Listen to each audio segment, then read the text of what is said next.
Alright, so it's no more beanie weather. As you guys saw in the last video on the ending, we had more valve stem problems. The core has been giving me an issue. So I'm assuming that when I get the TPMS, that will be taken care of because I won't have to play with the valve stems every single day. I feel like that's what's killing them. So I did replace the core.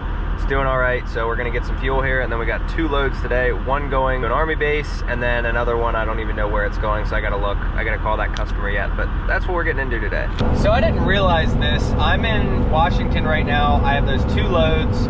One going to, I don't know, an Army base, and then the other one going to, I think, Walla. I don't know. I'll have to look at the orders. I'll go over them when I get there. It turns out we're supposed to get about 3 to 4 feet of snow over the weekend in Colorado.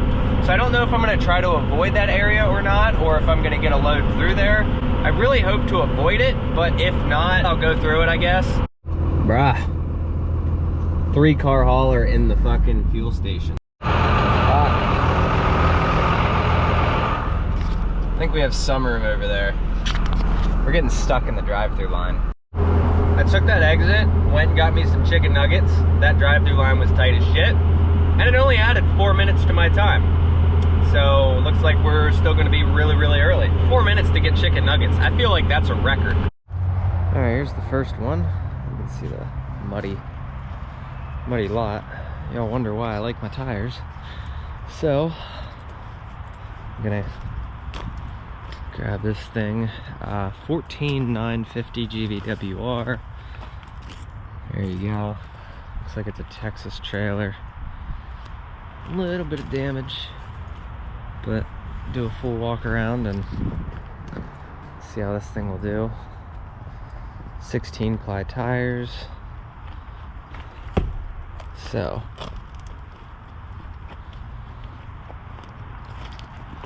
not too bad. I'll pick this thing up and alright, so here's the system. This is all electronic, low voltage. My truck can only charge it so much, so gotta come over here, open this guy, and I guess I'll plug the jump pack into it.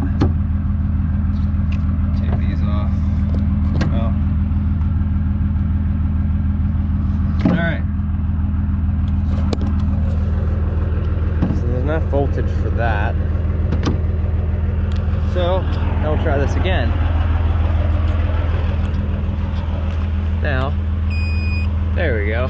Retract. Fuck you, shut up. Okay. Then we'll watch it slowly drop. Slowly. Shut up. God, I hate this trailer already. There we go. All right. So that's annoying, but it is what it is. So now I'm gonna back up under it. And he's already got a plate, so I don't have to worry about that. Which is all hooked up. Just had to do the tug test, make sure that's all good. I gotta come back here, grab this guy, and then throw it in.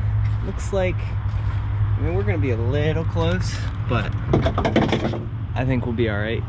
This thing, I can adjust this up once or down once. I think we'll be all right. So yeah, let's check the lights, and then we are good to go. There, we got her back there. We're gonna get rolling. So I put like 60 pounds in the bags, and we are about 54 minutes, which is 45 miles. So not too bad. And then I got another one to grab right after this one, so I'm gonna call him once I drop off, and we'll go from there. All right, this fifth wheel is nowhere near as heavy as the last one, but it's still, I mean, there's some weight to it. I don't know. We're pulling a grade right now at 1,500 RPMs, 1,100 on the EGTs at 60 miles an hour, and it's doing great. So, I mean, I'm happy with it. And yeah, I can't wait to drop this thing off. We have another one after this. I'll go over that one as well. I don't know if I'm allowed to film on the Army base. I mean, I would kind of prefer not to anyway, but I do have to go over the trailer and make sure everything's good. And then I just got a call back from Mud Flap, so it looks like we probably won't be filling up in any Loves anytime soon. Maybe once or twice more until I figure it out. Other than that, I mean, that's we're gonna save even more money, and saving money is good. This idiot in front of me in the Subaru has one working brake light, and it's the top center one. Wow.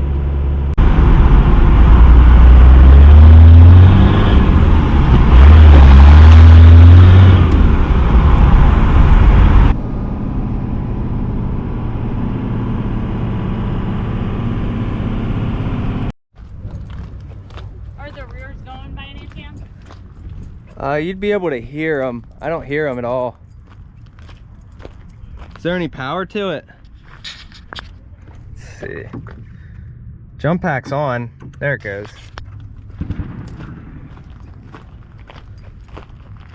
Might need to get a fresh battery in it. I don't know how well he had it sitting. Let's see that. That wasn't me. All right. Oh, it's moving. All right, we're gonna go grab number 2.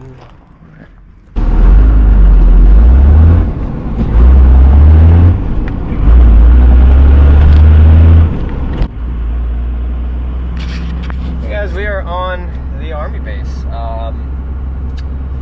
Yeah, so now we're going to pick up, and look at that. It's red. There is a lot of traffic. I don't know. I could get this all done today. That would make this like a $880 day, something like that, for not much driving. So we will see. Not the best thing in the world, but I mean, I'd rather make a little bit of money than just sit. So that is dropped. And let's try not to get a speeding ticket going through here. And then let's get on the highway and go sit in some traffic. All right, so I know it's dark and you can't see anything. I did go and pick up said trailer. It is back there. And then I noticed my headlight went out again and my marker light. And I'm like, well, I kind of ignored it. I'm like, I'll fix it later. Come to realize none of the lights on the right side worked. So turns out we needed a fuse. Again, so that fuse is blowing and I don't know why, and I'm wondering if it has something to do with the headlight up there. So I can't wait to get the new harness, and then that's completed. So, all right, next morning, I gotta fill the tires up. I gotta get some fuel. I told them to throw 70 in it. I got Mud Flap working. Unfortunately, there's nowhere close enough. I need fuel now, so instead of getting it Loves for $3.49, I'm getting it here for $3.19. 40 cents a gallon savings just for driving across the street. And I just got a shower, so I don't think these tires are gonna make it. They're at like 38 psi. There is a air compressor somewhere over there. I just need to find it. And then he gave me a bunch of quarters. I swapped some change out, so we're gonna fill some tires up this morning, and then we're gonna drive problem free, hopefully, because they're the original tires and it's a 2019, but usually original tires on a camper means they're junk. So I put 4 quarters in, I start filling the tires, it goes to 40, and then the fucking thing just, oh my God, how irritating. Things don't work. I am going to be better prepared for next trip. I will have, probably gonna get another 25 or 30 foot hose, so that if I get like a 40 footer, that should give me like 50 feet of hose. So that'll be perfect. I'm gonna do my pre-trip now. I've already done it. For some reason, my entire right side lights are out, so I think that has to do with the connector up front. So I'll replace that when I get home. Do my pre-trip now, and then we are on the road. All right, we're just waiting on the customer. Here it is. It's not even that big. The tires somehow made it. They don't look like they're gonna make it cross country, but I do want to go over something with you guys because I see a lot of mistakes coming from this exactly. Your breakaway cable. I just want to let you guys know that that breakaway cable is not supposed to be on the chain attachment, and I see so many people doing it, and it is so illegal and so unsafe. So unfortunately you can't hear me over the truck, so I'm gonna go to lot 54 and drop this thing off. Look at me saving money on fuel. 301. Loves was way higher than that. So we are headed to work now. I gotta take a 34, I guess, after today. Let's see. So there you go. So man, you guys are killing it on the last video. 2,500 views already, and it's only been 10 hours. Like, y'all are killing it. Look at that.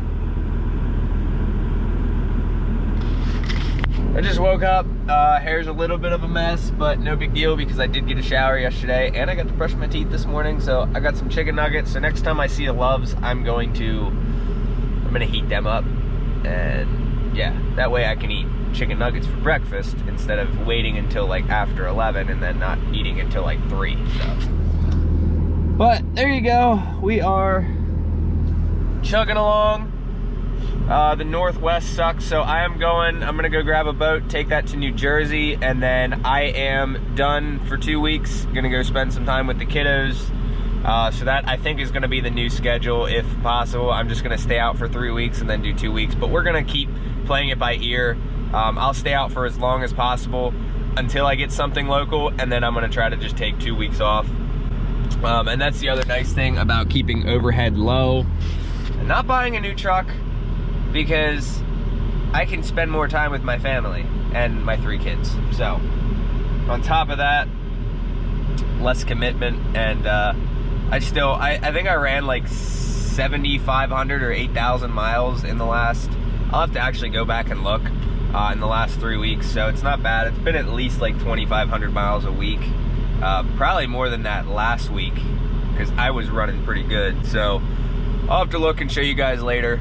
Other than that, we got everything back here situated, and see, that's way better than PA and the other price. There we go, $85 to fill this truck. I'm good with that, and then I'm good for another 500 miles.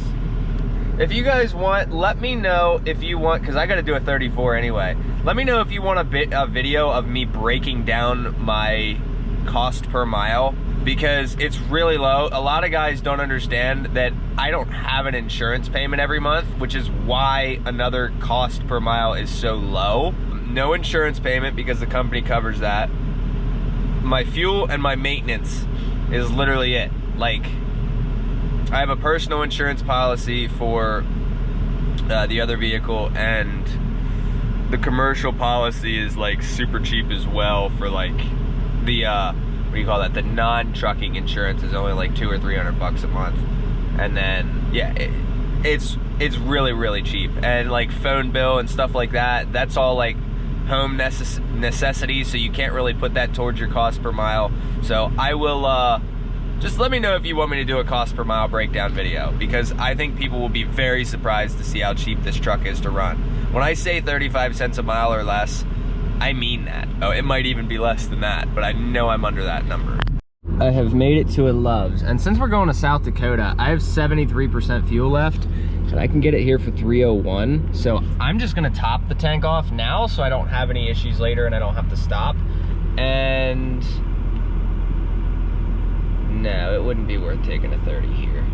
I'm just gonna get fuel and cook up some chicken nuggets. I really think states with 2 different speed limits in the same spot, one for trucks, one for cars, they're really dumb. They're actually just making situations worse. Like right here, it's a 35 mile an hour down this hill, but it's a 75 for cars.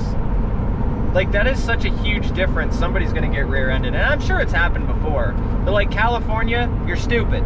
55 mile an hour for trucks and like 70 something for cars. Like, it's such a difference. It's like everybody should just be doing the same speed. We're chugging along. I am headed to another Love's. No, I'm not filling up there unless fuel's cheap, but I'm headed to another Love's. I'm about 3.5 hours away, and then I'm doing a reset. I'm almost out of hours. I'll have like 2 hours of drive time left when I park at Love's, but there is absolutely nothing after that to make it worth my while, unfortunately. So I'm just gonna park at the Love's, do my 34. I'll be able to get showers, food, whatever else I need. I'll probably, you know, drive around in the local area if I need like food or anything else and whatnot, but hopefully there's stuff around. It's kind of dead in Montana, and I'm headed, the next one after that is all the way at the end of North Dakota. So, I mean, it's a pretty decent distance. All right, I'm gonna try to find a filler load in between. If we don't, I got a boat going back to Pennsylvania. I got another load getting paid for. So I'm going home with another $4,000, which is great. These past couple weeks have been awesome. And yeah, we're continuing to make money. Haven't spent too much on the truck. Only spent about 200 bucks on it in the past couple weeks being out. I think I've done like 7,500 miles, but again, I'll break all that down in another video. So I found the absolutely most perfect location to do a reset. You got a casino over there, fuel everywhere, McDonald's, Taco, Pizza Hut. There's a Love's back there, which Love's is where I'm gonna sit. And I'm actually fairly surprised. Oh, there's even a car wash over there. So if I can find a Wells Fargo and deposit some money, that would be great. So I'm gonna probably use this time to go over and check, make sure everything's good on the truck. I wanna check the carrier bearing, wheel bearings, everything else has been doing great. Just sitting here waiting to get my pizza, and then I'm on my break. I have to take a 30-minute break. I had 3 minutes left on the clock. So I'm gonna take the off duty, then I'm gonna drive up to Love's, park, and close out my post trip and everything. So that's what I'm gonna do. All right, so I know I'm a wreck right now. We're doing a 34-hour reset. I'm like 21 and a half hours in. So I wanted to answer a couple things before I close this video out, just to kind of put some meaning to it, because this video was kind of, I don't know, I think it was all over the place, but I don't know. I had 2 loads, all Washington stuff. I'm headed back. We're gonna be picking up a boat in Minnesota at home base, and then I'm headed to New Jersey with it. So that will be in the next video. I ordered a bunch of stuff off of Amazon. Headlights, taillights, fuel door, wire harnesses, exhaust stuff, just a bunch of stuff that needs to be done. I wanted to answer a couple things. I know I've gotten a lot of mentions about the tires and the wheel spacers, and I'm just gonna say out there that they're not gonna go anywhere. The tires themselves, they're very cheap, and they're mainly what like the pipeliners use, because they're really cheap and they're actually really decent. So for 1,200 bucks for 6, I can do any of the off-road drop-offs that I ever need to. They still last 40 to 50,000 miles. And I like to be able to run the fender flares. So with the fender flares, if I take the spacers off, it's gonna look like a hovercraft. I cannot stand when people put fender flares on a truck with stock wheels and tires, or the fender flares stick out like this far past the wheel. It looks hideous. So no, I'm not gonna be getting rid of the wheel spacers at all. I will say this, if you guys do run spacers or bigger wheels, obviously you are going to have things wear a little bit faster. I have actually had nothing on this trip fail because of those. So the front end that failed, that was from prior getting water in there. That had nothing to do with the wheels and tires. And that clunking noise actually was the boat. I stuck my head out the window the next day and I hit the brakes really hard, and I'm like, oh, well now that's awkward because the clunking noise was back there. But it didn't hurt anything for me to go over and check everything up in the front end just to make sure everything was good, because I did just do a bunch of work up there. So it was nice knowing that all of that. And I have been having valve stem issues. That will be remedied because I did order tire pressure monitoring sensors and a whole system for that, and they go right on the end of the valve stem. So I ordered that, and I will not need to check my tire pressures every single day, which is why I feel like they're failing. Those valve stems are about a year old. So I have about a year on these tires, like 15,000 miles, 15 to 20,000 miles, something like that, maybe a little bit more. And the ones that weren't in the front all look brand new. So I will be running these again in the future. So, but like I said, they do help me with some of the drop-offs and whatnot, and they last a while. They make a little tiny bit of noise. I am able to deal with it. At some point, if I ever want to spend $1,750, I will still run the same size tire, but I might get some all-terrains. I do not know yet. Other than that, I have been super happy with those tires and the combination, everything. And the reason I will not get aftermarket wheels, because I really wanted to get some 20 by what would be up front, I don't know, 20 by 10s up front, and maybe something really offset in the back. But the problem with that is you can't rotate the tires. So if I wanted to rotate, like obviously I'll put the front in the middle, and I'll put the middle tire on the outer, and then the outer tire in the front. And that's how I do it, and because I don't want to put the front choppy tire on the outside, because then nobody wants to see that. So I put it on the inside. It's a good way to get the tires to last a lot longer. If I were to get the aftermarket wheels, I can only rotate side to side on every corner, and then obviously the fronts are going to wear so much faster because of getting choppy and whatnot, especially with pulling the loads that I do. So in my opinion, they're not worth it. Now, I could unmount the tires, but that again defeats the purpose of me being able to do everything on the side of the road. I'm not going to fix what isn't broken, and I'm not going to make my life more complicated just to get rid of the wheel spacers.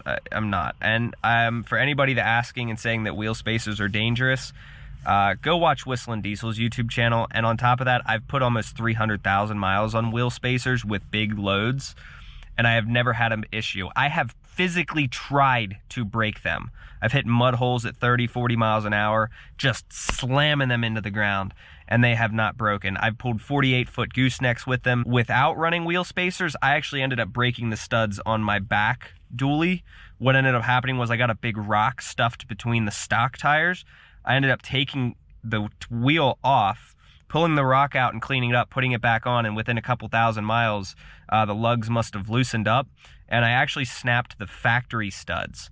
So I broke 5 of them all the way around, and I only had 3 left. That was a nightmare in itself, but I have broken more factory studs without spacers than I ever have a set of wheel spacers. So take that how you will. I will still try to respond to every comment that I can and react with every one of you guys. I appreciate the support. That last video, you guys are killing it. Other than that, that's pretty much going to do it for this video. If you have any questions that you want me to answer in videos, let me know. And yeah, safe travels, guys. You guys have a good rest of your day. Notice, no negativity on this channel. You will not see me complaining at all about anything. Everything I do it for a reason, and I'm good where I'm at. So appreciate the support, guys. Have a good one.